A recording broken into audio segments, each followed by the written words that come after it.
Live from Radio Row, the Jake Asman Show continues right now, and joining us is one of the real bright spots from the previous Jets season. He was acquired at the end of training camp. That, of course, is Jets defensive tackle Harrison Phillips. Harrison, thanks for coming on the show, and thanks for being a Jet man, because it was a tough season, and your leadership, I know fans really gravitated towards and appreciated.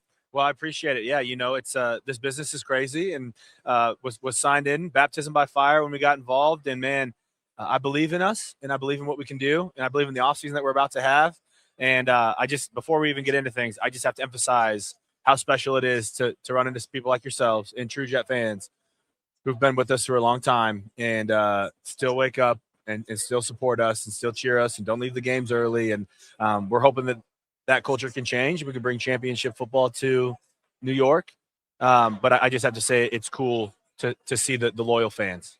Take us inside what it was like for you. You're acquired in a trade right at the end of training camp. Did you have any idea you could be traded? Walk us through what it was like to be traded to the Jets. Yeah, the only thing that was maybe on my mind was we signed a couple of high-paid defensive linemen in Minnesota, and we thought, we play a 3-4 up there. So, hey, there's going to be three of us out there, and things are going to work out pretty well. Well, they ended up moving me out to more defensive end, and I was playing 5 technique outside on, like, the tackles and the tight ends. And so I transformed my body, lost about 15 pounds, started getting a little quicker. And eventually the scheme was asking for that style of player to be able to drop into coverage. And so when I was seeing some of that, not every play, but we wanted to have that flexibility. And then I thought, well, hey, that's probably not going to be me. And we were talking about moving me back inside to more where I played, nose guard and inside. But would potentially have to be a backup role or rotational role in that system.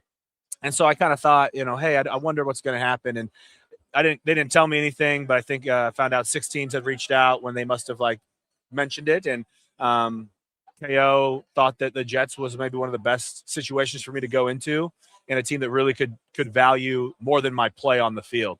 And came in, 3 days left till season's officially started, and didn't really know what to expect. You actually, as a player, sometimes the Jets come up in negative connotations. My season here, everything exceeded my expectations. Really? From as low-hanging fruit of the food was better than I thought it was going to be at the facility. The weight room was nicer than I thought it was going to be. The staff is better. Everything exceeded my expectations.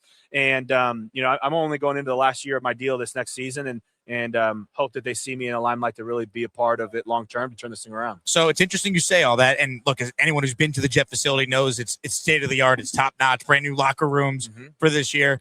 Yet the record was 3-14, and at times, it was one of the more difficult seasons any of us have experienced. The 0-7 start, you lived it. What went wrong this year, in your opinion? Well, there's a handful of things, but I would say from my standpoint, there's a culture that had been there for a long time, and you can't snap your fingers and put new identities in people. And I actually don't even fault players for the culture, as bad as you might think, but this season was trying for me. To start 0-7 and to only win 3 football games was very difficult. And as you mentioned, the leadership side that I took on, it was hard to show up to work on a Monday and be the positive guy and be the motivator and picking up the guys where they need to be, and to go get out there to play in a, what fans may call a meaningless game when you're out of the playoffs, right. Just, playing with young players or whatever it was. It was hard, and I was here 1 season.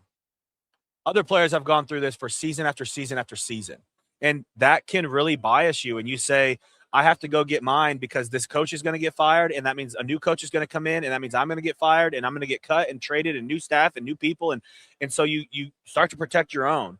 And when a rookie comes into an organization and the vets are just showing him that's how we do it here, it can really taint your optimism towards an organization. So it's changing. We're getting some great people who understand what winning looks like, understand what sacrifice looks like, understand what championship looks like. And like I said, I believe in it. When Sauce and Quinnen were traded, what was that like from your perspective? You've been a vet in the league, you know how the business works, but I think even you had to have been shocked just at Sauce, who had signed an extension months prior, is getting dealt, and then Quinnen, who had been the longest tenured player on the team, he's traded as well. I think with the Quinnen trade, I was bummed because I think he's the best defensive lineman I've ever got to play with, and I really hoped early in the season I was still learning the system and wasn't playing my best ball. I wish that he and I could have struck the pan at the same time playing good football. I think it could have been a good duo. But I'm also really happy for him because I think that all in all, it ended up being mutual. I think the Jets received what they wanted, could have received for such a player as his talent. And then I think, he maybe wanted a fresh start, and all things worked out. And it's kind of nice when that happens. With Sauce, all those things, the extension, the trade, I still believe in Mooj. I still believe in AG. I think they have a plan of what they're doing. And we have a huge offseason in the next couple of months. The coaching staff is brand new, right? I mean, it's easier to say who's actually left than who is still around. But you have a new defensive coordinator, Brian Duker. Have you had any conversations with your new DC? Yep, called him right after we signed him. We just signed a defensive line coach who's been Carl amazing. Dunbar. He was with the Jets years ago when they were really good. But then been with the Steelers and just pumping out great defense for years and years. So I left him a voicemail last night. He left me one this morning. We will connect at some point today. Really excited to work with him. And, yeah, I think looking at those guys and the systems that they coach more, I think I might have a little bit of idea of what our defense can look like. And then also Frank Reich, was just at Stanford where I went, and all the guys I talked to this week that are there said you're going to love him. So I'm excited. That's awesome. And I did not even put together the Frank Reich connection with Stanford. I mean, for you, you've been such a staunch Aaron Glenn defender, and I'd be the first to tell you I've been extremely critical of how the year went. Why should Jet fans still have belief that Aaron Glenn's the right coach to lead this team? I've been with a couple of head coaches early on in their careers, and there's a learning curve, and it's an exponential learning curve. When you take on a new role in business and in whatever industry you do, what comes with head coach is a lot more than coaching football. You have to deal with a ton of things that a casual fan, a normal fan, even players don't know all the things that head coaches deal with. And, I think that when you take the job with the Jets and you understand the culture that you're up against and I've got to protect myself, ideology that's in players. You want someone like AG who is consistent and is tough and is disciplined and has a standard, and his consistency never wavered. So I was with other coaches and you might catch him high, you might catch him low. AG was the exact same for 18 weeks. Super cool to see. And from a veteran player, some of the private conversations I've had with him, it just means a lot. I know he can be maybe standoffish a little bit to the media and stuff like that. I respect him more for it. I mean, he deserves to win. When you look at him now maybe being involved in calling the plays, that kind of is the feel after the hire of Duker as the DC. What's an Aaron Glenn defense to you? You went up against him in Minnesota. Obviously, you saw it from the other side of the field, of course. But what stood out about a Glenn defense with the Lions? Violence, man. They were hunting heads. They were coming for you. Violence up front. Linebackers coming down quick, and DBs that can tackle and really tackle people. So I know when we were going against them, our offense was little nervous for how physical that game was going to be, and I hope that we can establish that same physicality. For you, what has been the biggest adjustment at this stage of your career, Harrison, from when you entered the league to now? What do you know more about nutrition? What do you know more about how to get yourself ready to play as many years as you've been in the league already? Yeah, I know how to change a diaper a lot better. I know how to get nap time routines, warm bottles. Now, when it comes to myself, I've had to learn, and for the young listeners out there who are athletes, tone out.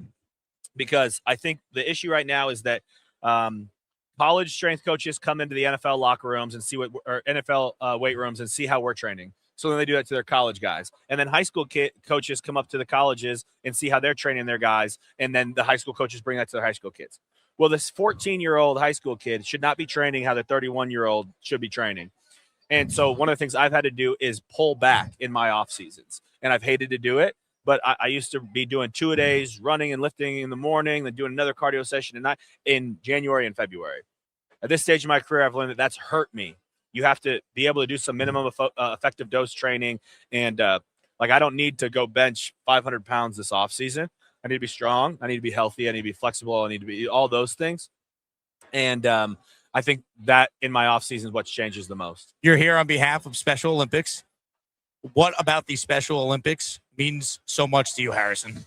So I run a foundation called Harrison's Playmakers, and we've worked with 12,000 participants in the cities that I've played in. I've even done some stuff in New Jersey already, and put on 70 events in the last 5 years or something like that.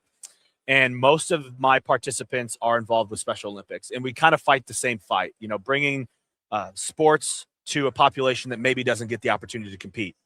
So Special Olympics has me out here. I'll be a big part of the games that's coming this summer, the Olympics in Minnesota where I used to play. And I'm doing a lot of interviews with a participant of Special Olympics, Ryan, and just being a part of the inclusion revolution. And, I try to use my platform. I was fortunate to be nominated for the Man of the Year a few times, working with Special Olympics and Harrison's playmakers and individuals with developmental differences and special needs. Final question. What's your message to this Jet fan base? We are starving for a winning team. The Jet fan base at its best, I think, is as passionate as any fan base in all the sports. You're one of the more beloved players on the team already. You've only been on the team for barely a full season. What's your message to the diehard Jet fans out there? So a quick story then. The twin sons of an alcoholic father. I don't know if you're familiar with it. Twin sons are born in a household with an alcoholic father. Beats them, violence, heavy alcohol abuse. And then they go and they leave. 30 years later, we go and interview these twin sons. They go to the first one, and as someone might expect, he's homeless, on the street, addicted to drugs, and an alcoholic. And they said, "Why are you like this?" And he said, "My father was alcoholic." They go interview the twin. He's married, active in his church, business owner, kicking ass in life. And they ask him, "Why are you like this?" "Well, my father was an alcoholic." And so oftentimes heroes and villains have the same origin story. And someone might say, like, "I've been hurt so much, I'm going to go cause hurt." And someone else might frame it as, "I've been hurt so much, I'm going to make sure no one else hurts again." And I think that could just establish a mindset that maybe was with the organization prior to a new mindset of what we're trying to build. And so we've been through some shit, and sometimes then that just creates more shit. We're going to use what we went through as the origin story for the positive. You're going to be a team captain this year. I feel it. You can see it. We'll see. Love it. Harrison Phillips from the New York Jets with us on behalf of Special Olympics. Great stuff from him. Quick break. We'll continue live from Radio Row here in San Fran.